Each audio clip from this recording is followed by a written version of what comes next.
Christophe Barbier. Bonjour. Je suis ravi de faire votre connaissance au détour d'un théâtre parisien. J'ai vu la pièce, L'un de nous deux. C'est ça, L'un de nous deux. Et j'ai beaucoup aimé. Merci. Oh, c'est une belle aventure autour d'une histoire tragique, puisque si la pièce s'appelle L'un de nous deux, c'est que deux hommes sont en prison en Allemagne, en juin 1944, à côté de Buchenwald, et l'un des deux va retourner en France, mais pas pour être libéré, pour être fusillé, pour être exécuté, en représailles à l'assassinat d'un ministre de Vichy par la résistance. On est dans cette fin de la guerre très chaotique à Paris, où les représailles succédaient aux actions de résistance. Et Georges Mandel et Léon Blum, les deux détenus de Buchenwald, passent 24 heures à savoir que l'un des deux va sans doute retourner à Paris pour un destin fatal, mais ils ne savent pas lequel des deux. Et donc dans ces dernières 24 heures, on parle politique, on parle du passé, on parle de la guerre, mais on parle aussi de cette rencontre avec la mort qui attend l'un des deux. Je ne connaissais pas cette part de l'histoire de France, et je ne savais pas que des hommes politiques avaient été mis sous forme en réserve pour éventuellement des échanges de négociations. On en a parlé un tout petit peu à la sortie du théâtre, et vous m'avez donc expliqué que c'était une réalité. Si je crois bien. Je crois qu'ils appelaient ça des cottages, non? Oui, c'est ça. Entre eux, ils avaient diverses expressions. C'était quasiment des pavillons de chasse, en fait, en pleine forêt, près de Weimar, à l'est de l'Allemagne, qu'utilisaient les dignitaires nazis avant la guerre et qui ensuite sont devenus des quasi-prisons, des résidences surveillées, comme on dirait aujourd'hui, pour le personnel politique européen de plusieurs pays. Il y avait beaucoup de Belges aussi qui étaient dans cet endroit-là. Ça permettait en effet de garder des otages en monnaie d'échange, en bouclier humain, comme on dirait aujourd'hui. Bon, ça n'a pas fonctionné parce que le chaos de la fin de la guerre a emporté tout cela, mais c'était le projet d'origine. Et Vichy, quand le maréchal Pétain s'installe, abolit la République et fait arrêter beaucoup du personnel de la Troisième République. Léon Blum se retrouve emprisonné tout de suite, Mandel aussi, Reynaud et d'autres, et Daladier. Et donc tout cela sont d'abord gardés par Vichy en France, dans des conditions légales nulles, sans procès, sans rien, sauf Léon Blum qui comparait à Riom. Et une fois que les Allemands envahissent la zone libre à la fin de l'année 1942, les Allemands récupèrent ces otages et décident de les envoyer en Allemagne pour les garder en effet comme otages et comme monnaie d'échange. J'ai trouvé que dans la pièce, il y avait une idée de mise en scène absolument fantastique. C'est d'avoir mis en fond de fenêtres, en fait, d'écran, puisque c'est un écran, un camp de concentration. Ils étaient à quelques centaines de mètres de Buchenwald, donc ils voyaient bien qu'il y avait un camp. C'était un camp de concentration qui, tous les jours, envoyait des gens vers les usines. Beaucoup mouraient de fatigue, de froid, de faim, de typhus. Il n'y avait pas, sauf à la fin, d'extermination systématique. Donc il y avait une sorte d'entre-deux. Les prisonniers politiques qui étaient à côté du camp ne se rendaient pas vraiment compte de ce qui se passait, mais ils se doutaient bien que c'était des conditions de détention un peu terribles. Et la difficulté, c'était de faire exister ce camp sans être trop dans le voyeurisme. D'où l'idée du metteur en scène, Jean-Claude Hidé, de faire ces deux fenêtres sur un camp où il ne se passe pas grand-chose, on ne voit pas âme qui vive, on est dans la journée, tout le monde est dans les usines alentours, mais on sent bien que c'est un univers concentrationnaire. De mettre en parallélisme leurs conditions de vie qui sont précaires, mais quand même plutôt agréables, entre guillemets, et ce qui se passe dans les camps juste à côté, c'est très touchant. Oui, parce que même si leur situation n'est pas enviable, il y a pire à côté. Mon deuxième coup de foudre, ça a été la rencontre entre Mandel et Blum. Je trouve ça magique. Alors, est-ce qu'elle a eu lieu en vérité, cette rencontre? Oui, elle a eu lieu. Ils étaient là, en voisins, ils se sont croisés. Blum, à son retour, a raconté comment il voyait Mandel prostré, écrire, écouter la radio. Déjà affaibli par 4 ans de captivité, il avait une santé fragile. Ils ont pu échanger, sans doute pas dans des conditions de dialogue aussi libres que ce que l'on représente sur scène, mais ils ont pu échanger des propos et notamment échanger des informations. Savoir quelles nouvelles leur parvenaient de France, mais aussi du débarquement qui avait eu lieu. Et donc il y avait quelques échanges. Leurs heures de liberté étaient quand même ténues, limitées au repas. Il y avait un petit jardinet où ils pouvaient se promener, puis une clôture avec des barbelés. Mais quand Mandel s'en va, pour retourner en France et donc vers la mort, Blum l'accompagne jusqu'à la grille. Ah oui. Après, il ne peut pas aller plus loin, et il le voit monter dans une voiture, et les Allemands vont le ramener en avion jusqu'à Reims, et après en voiture de Reims à Paris. Et ce que je trouve fabuleux, c'est la relation entre ces deux grands hommes que éventuellement tout pourrait opposer, en tout cas leurs opinions politiques. Et pourtant, il y a entre eux une véritable tendresse. En fait. Ah oui, il y a une véritable tendresse, il y a une sympathie au sens étymologique du terme, ils partagent la même douleur. Ils savent que l'un des deux va bientôt mourir, et donc ça oblige à être solidaire. Et donc leur discussion, leur dispute est submergé à la fin par cette solidarité. Par ailleurs, ce sont deux hommes politiques juifs qui ont été frappés par l'antisémitisme et qui se rendent compte qu'en fait, s'ils n'ont pas quitté la France pour aller à Londres, c'est qu'ils ne voulaient pas être accusés de déserter. Et donc finalement, cette manière qu'avaient eu les antisémites de les traiter de mauvais Français les a amenés à rester à tout prix en France, même envahis, et donc à se jeter dans la gueule du loup. Et c'est parce qu'ils ne voulaient pas donner aux antisémites le plaisir de les dénoncer comme déserteurs, comme fuyards, qui se sont fait attraper par les antisémites, par les Allemands, et aller vers un destin tragique. Monsieur le Président, Monsieur le Ministre, je ne devrais pas vous le dire. Allons, courage. Quand Pétain vous a traîné au procès de Riom en 42, j'ai aimé votre violence contenue.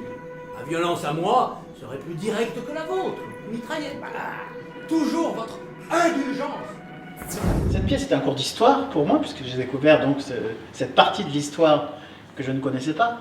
Je trouve que c'est un cours de politique également, parce que c'est formidable de comprendre ces deux points de vue, ces deux pensées, parce qu'ils restent quand même très fermés dans leur pensée. Ah oui, bien sûr. Bien sûr. Ah non, il ne sait de rien. Ce sont deux hommes qui ont eu l'exercice du pouvoir. Léon Blum comme président du Conseil au moment du Front Populaire, donc il a changé beaucoup de choses. Mandel dans des postes moins importants, mais où il a eu aussi l'occasion d'affirmer des réformes. Mais ils n'ont pas du tout la même conception du pouvoir. Pour Blum, il faut chercher toujours l'accord, le compromis, le consensus minimum. Il faut rapprocher les points de vue. Pour Mandel, il faut être sûr de sa conviction et l'imposer. Et être tranchant, être intransigeant. Et encore aujourd'hui, on est dans le même dilemme. Est-ce qu'il faut faire une réforme des retraites en mettant tout le monde d'accord, ou est-ce qu'il faut l'imposer, quitte à passer en force et à provoquer des colères sociales? Le débat n'a pas changé. La gouvernance par l'intransigeance ou la gouvernance par le compromis, c'est un éternel débat des hommes et des femmes de pouvoir. La vérité est sans doute dans un mélange des deux.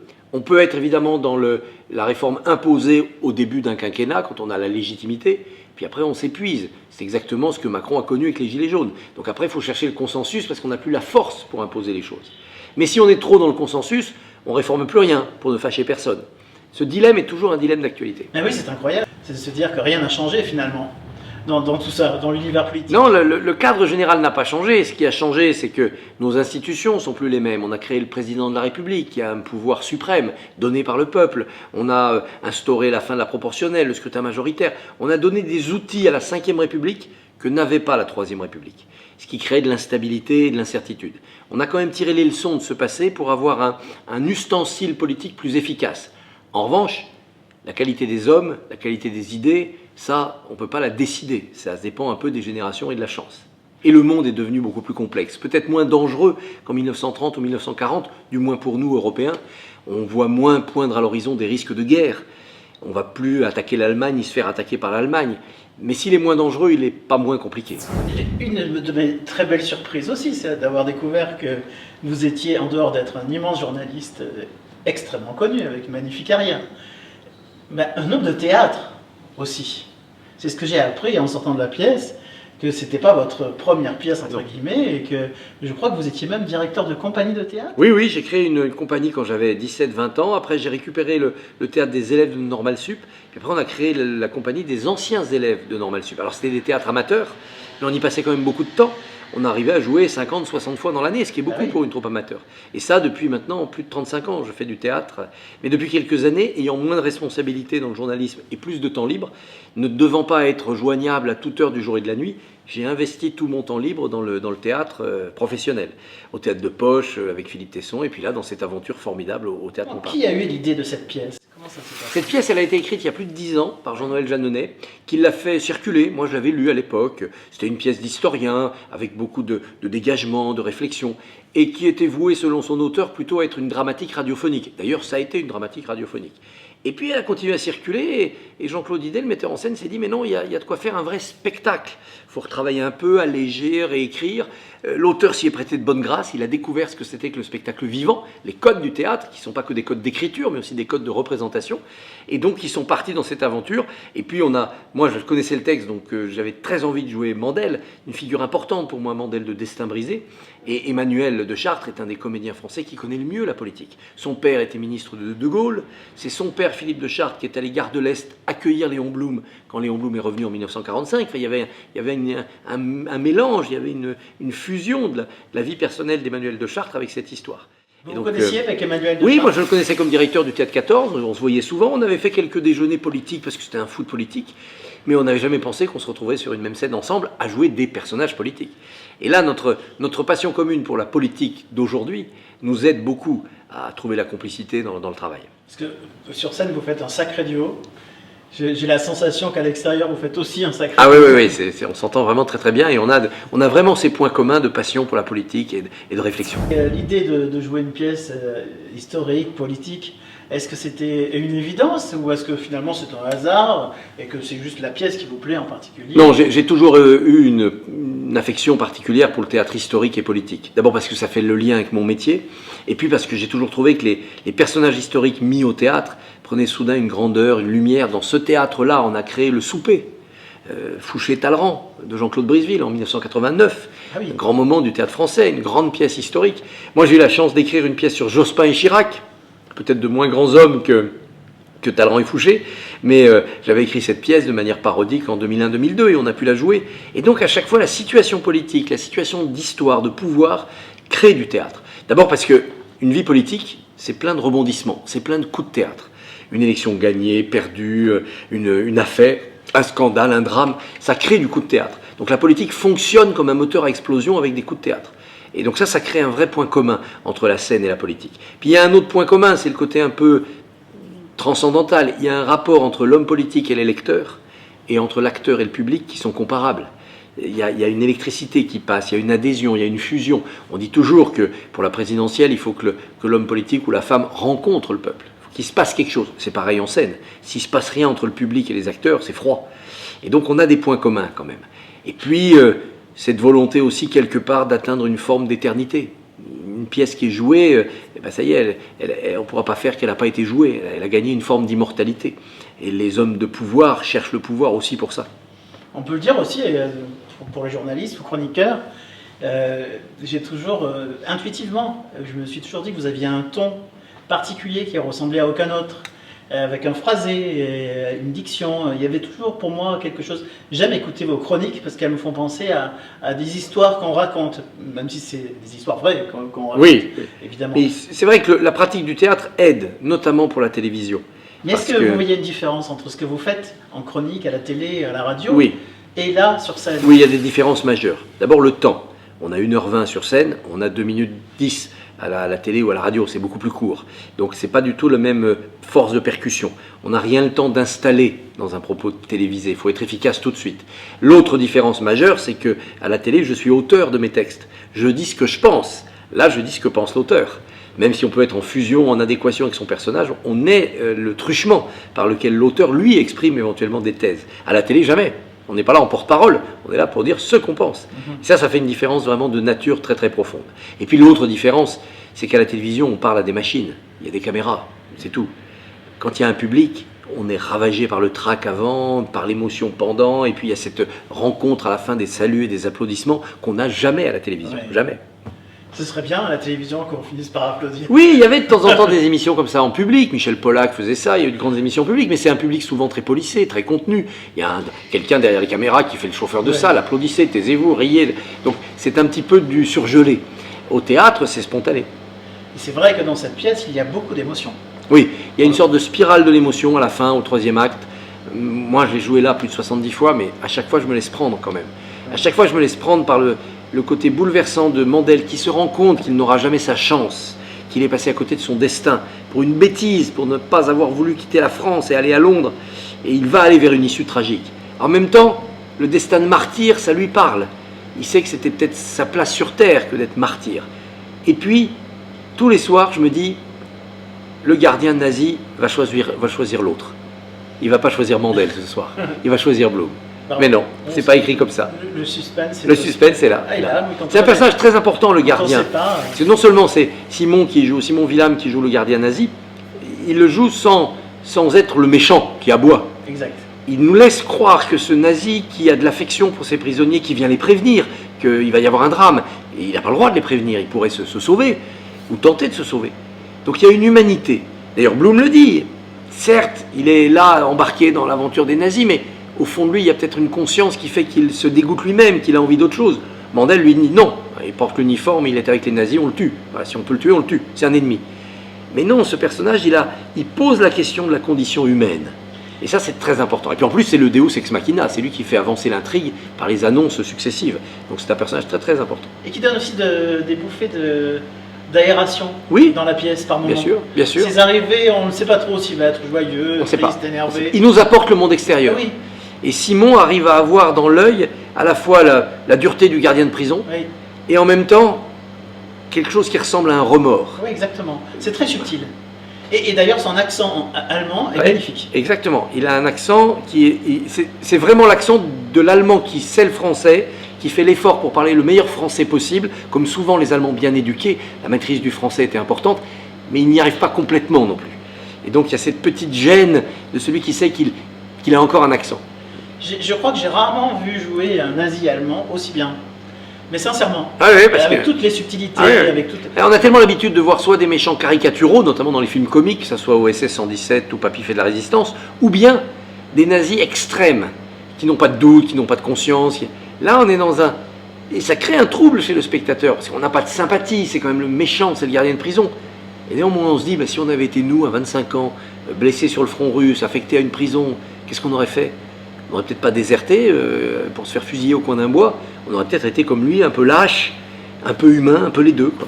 Mais non, en fait, je crois que c'est une pièce qui n'est absolument pas manichéenne. Exactement. Ni le gardien, ni vous. Ni vous. Souvent, on demande à Jean-Noël, les spectateurs demandent à l'auteur, mais vous êtes avec qui, vous? Vous êtes avec Blum ou vous êtes avec Mandel? Il refuse de répondre. Il est avec personne, il est historien, il expose les différences de vue. Moi, je le trouve un peu plus bloomiste que mandélien, Jean-Noël.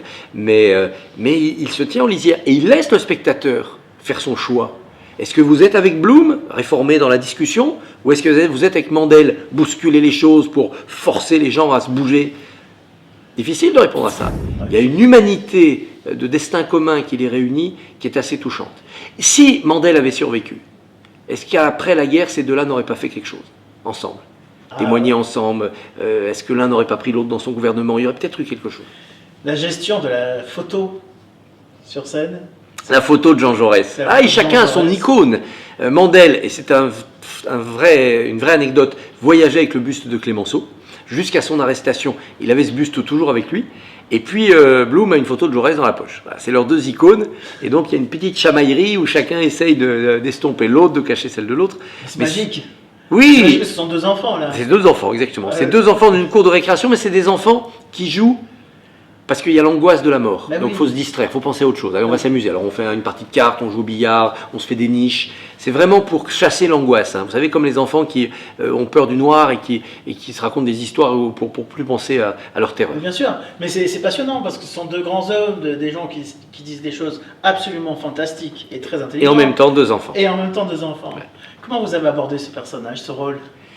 D'abord par la gravité. Les premiers temps, j'avais tendance à me laisser écraser par le destin du personnage et à mettre de la gravité un peu dans tout ce qu'il disait, comme si chaque réplique était la dernière avant de se faire fusiller. Et puis tout doucement, répétant, sont venus les autres traits de Mandel. Des traits plus tranchants, quand il n'est pas d'accord, il le dit, il peut être blessant, et des traits plus drôles, plus humoristiques. C'est quelqu'un qui peut aussi, à l'école de Clémenceau, aimer les bons mots, être sifflant. Et ça, c'est venu colorer un peu le jeu tout au long du travail. Mais c'est passionnant et on continue à le faire, c'est-à-dire qu'une fois par semaine, le metteur en scène vient et il nous fait changer des tons. Et il nous dit, tiens, telle réplique, là, on va essayer autre chose. Donc les répétitions, les représentations suivantes, on est un peu angoissé parce qu'on sait que dans la pièce, on a 6-7 rendez-vous où il ne faut pas faire comme hier, il faut tenter autre chose. Et mine de rien, non seulement ça maintient le spectacle vivant, il n'y a pas de routine, mais nous, ça nous maintient dans l'étude de nos personnages. Ah oui, si Blum le disait comme ça, si Mandel le disait comme ça, qu'est-ce que ça veut dire? Qu'est-ce que ça apporte? Et du coup, la couleur s'ajoute sans cesse au jeu. En vérité, la probité n'est pas chose très courante. Un certain Georges Mandel s'est retrouvé entre 35 ministres dans un gouvernement présidé par Pierre Laval. Ce futur collabo. Je vous en prie, ne soyez pas anachronique. Je vous en prie, ne soyez pas aveugle. Il était évident que vous soyez Mandel? Oui, je pense qu'il faut... Par exemple. D'abord, physiquement, Emmanuel est quasiment le sosie de Blum, et moi j'ai essayé d'avoir cette dureté de quinquagénaire qu'avait Mandel. C'est-à-dire on n'est plus dans la prime jeunesse, on n'est pas encore dans la vieillesse. Et il y a quelque chose où les tresses durcissent, et puis s'affadissent aussi un petit peu avec la gravité, avec les soucis. Ça je pense que c'était bien. Mais c'était pas seulement physiquement, c'était aussi humainement, moralement. Il y a quelque chose chez Mandel qui m'a toujours plu, c'est cette idée que un pays, un peuple, ça ne se ménage pas. Alors, il ne faut pas être brutal, il ne faut pas massacrer son peuple, mais il faut sans cesse avoir la main pas loin du fouet.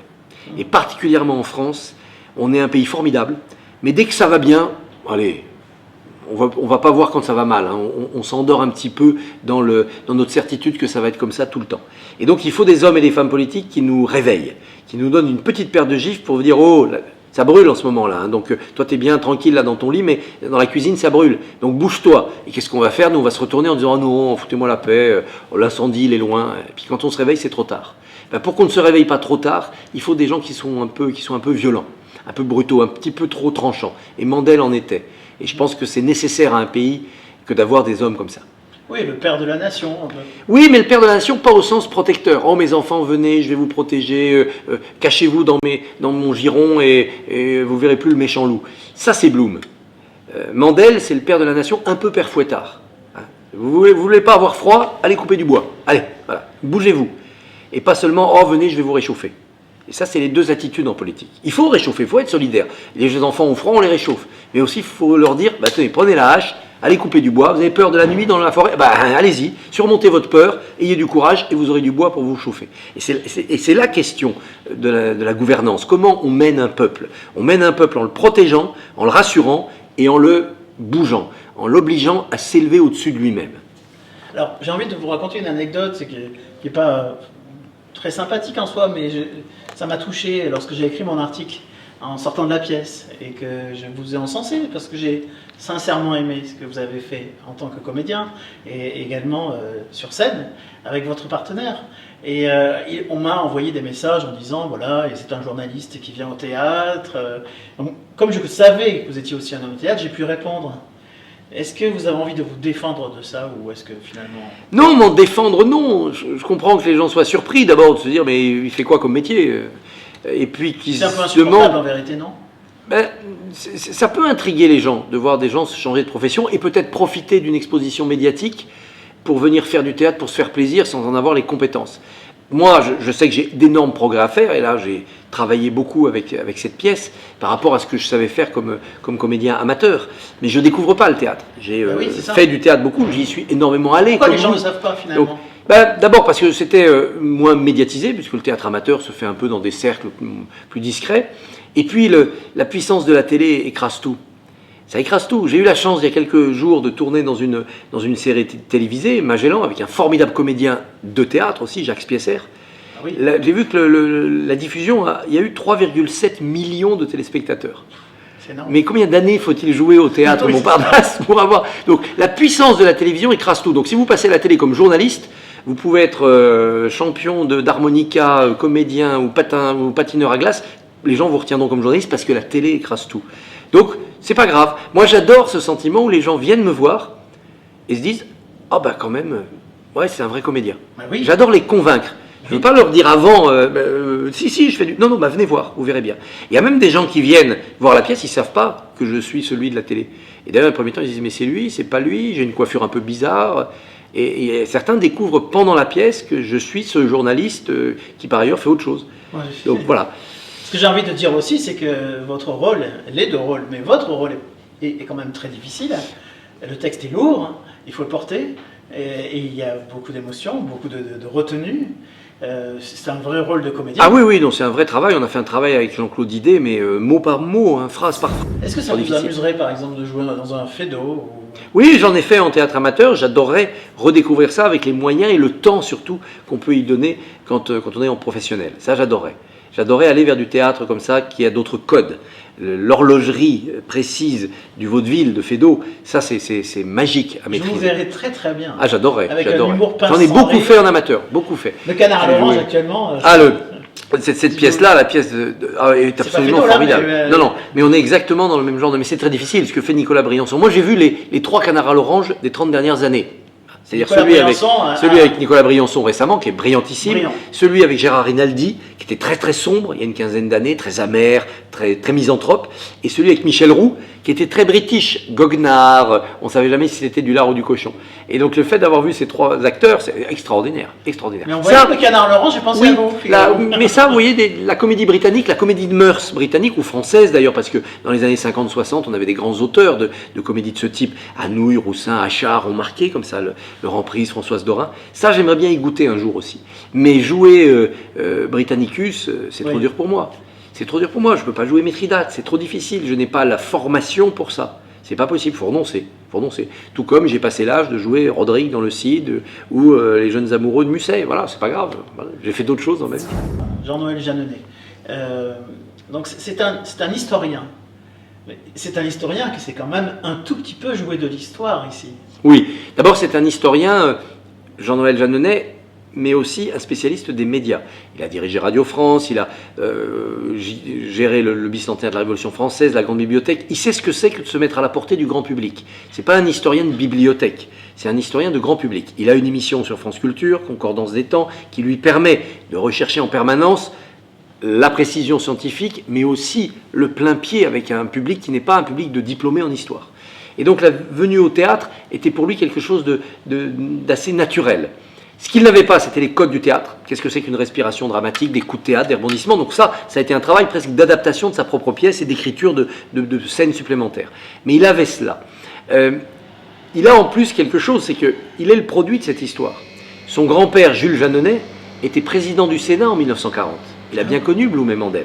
Il est même intervenu, Jules Jeanneney, pour faire libérer Mandel au tout début, dans la première incarcération. Ah oui. Son père, Jean-Marcel Jeanneney, donc le fils de Jules et le père de Jean-Noël, était ministre du général de Gaulle. Jean-Noël Jeanneney a été ministre de Mitterrand. Donc il a vu la politique de l'intérieur. Ah oui, oui. Il l'a vu comme historien, il l'a vu comme acteur, et maintenant il la voit comme écrivain. Ah oui, je comprends mieux. Je comprends mieux en fait. Ah, il est en osmose. Oui. Il est en osmose. Il Alors, connaît ça de l'intérieur en fait. ses collègues lui demandent « Est-ce que tu es sûr qu'ils se sont dit ça ?» Et il leur répond « Ah non, je suis sûr qu'ils ne se sont pas dit. » Mais il a mis de la crédibilité. Ouais, ouais. Et au théâtre, il ne s'agit pas d'être exact, on n'est pas des scientifiques, on n'a rien enregistré dans l'histoire. Il s'agit d'être plausible. Et que les gens se disent « Ah oui, si Talleyrand a dîné avec Fouché, ils ont dû se dire des choses comme ça. Ah ben si Blum et Mandel ont eu l'occasion de se parler longuement à Buchenwald, ils ont dû parler de ça. Évidemment de Jaurès et Clémenceau, évidemment de leur expérience du pouvoir. Et il a recréé cette crédibilité, ce côté plausible. Et c'est ça qui fait que les personnages existent, sont crédibles et que l'émotion passe. Monsieur le Président, Monsieur le Ministre, je ne devrais pas vous le dire. Allons, courage. Quand Pétain vous a traîné au procès de Riom en 42, j'ai aimé votre violence contenue. Ma violence à moi serait plus directe que la vôtre, mitraillette. Voilà. Toujours votre indulgence. Mais il n'y a pas de système sans les hommes, des individus libres. De l'indulgence ou de la générosité? En vérité, la probité n'est pas chose très courante. Un certain Georges Mandel s'est retrouvé entre 5 ministres dans un gouvernement présidé par Pierre Laval. Ce futur collabo. Je vous en prie, ne soyez pas anachronique. Ah, je vous en prie, ne soyez pas aveugle. De tous ces maîtres de la France égoïste, j'ai été, si je vous comprends bien, le valet. Eh non. Le valet est pire que le maître. Mais non, Mandel, je ne dis pas cela. Il me semble qu'il vaut mieux que nous en restions là. Monsieur Philippe Henriot, ministre français de l'Information, a été lâchement assassiné. Vous avez été plusieurs fois ministre. J'ai été président du Conseil, mais avons-nous agi, avons-nous créé? Amis entendu Le Reichsführer Himmler est indigné. Des troupes SS sont en route vers vous. Nous? Vers l'un de vous deux.